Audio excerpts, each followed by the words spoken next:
ओशो कहते हैं, मैंने सुना है एक वृद्ध व्यक्ति हवाई जहाज से न्यूयॉर्क जा रहा था। बीच के एक एयरपोर्ट पर एक युवक भी उसमें सवार हुआ। उस युवक के बैग को देखकर लगता था कि वह शायद किसी इंश्योरेंस कंपनी का एग्जीक्यूटिव था। युवक को उस वृद्ध व्यक्ति के पास की सीट मिली।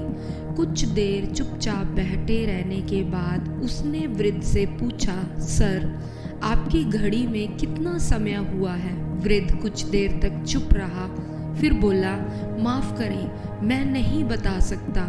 युवक ने कहा, क्या आपके पास घड़ी नहीं है?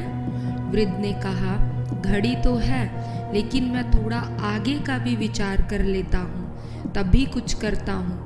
अभी तुम पूछोगे कितना बजा है और मैं घड़ी को देखकर बता दूंगा। फिर हम दोनों के बीच बातचीत शुरू हो जाएगी।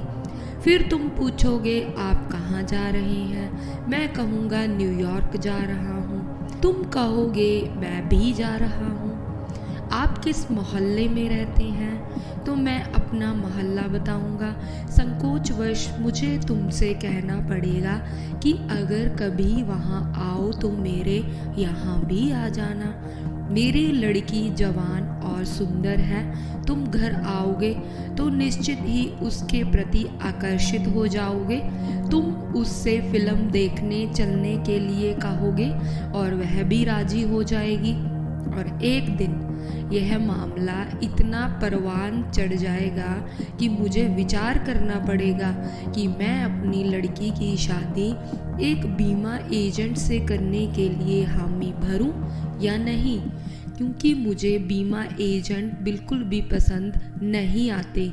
इसलिए कृपया करो और मुझसे समय मत पूछो।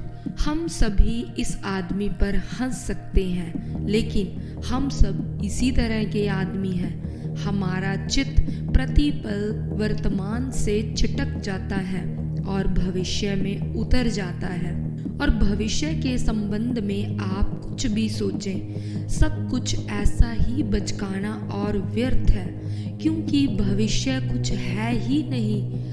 जो कुछ भी आप सोचते हैं वह सब कल्पना मात्र ही है। जो भी आप सोचेंगे वह इतना ही झूठा और व्यर्थ है जैसे इस आदमी का इतनी छोटी सी बात से इतनी लंबी यात्रा पर कूद जाना।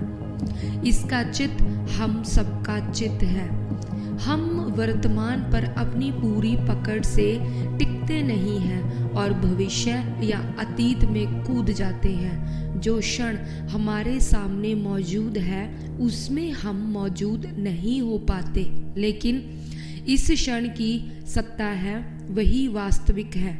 अतीत और भविष्य, इन दोनों के बंधनों में मनुष्य की चेतना वर्तमान से अपरिचित रह जाती है। अतीत और भविष्य दोनों मनुष्य की इजाद हैं। जगत की सत्ता में उनका कोई भी स्थान नहीं, उनका कोई भी अस्तित्व नहीं है। भविष्य और अतीत कल्पित समय है, स्यूडो टाइम है, वास्तविक समय नहीं। वास्तविक समय में केवल वर्तमान का क्षण है। वर्तमान के इस क्षण में जो जीता है वही सत्य तक पहुंच सकता है, क्योंकि वर्तमान का क्षण ही द्वार है। जो अतीत और भविष्य में भटकता है वह सपने देख सकता है, यादों में खो सकता है, लेकिन सत्य से उसका साक्षात कभी भी संभव नहीं है।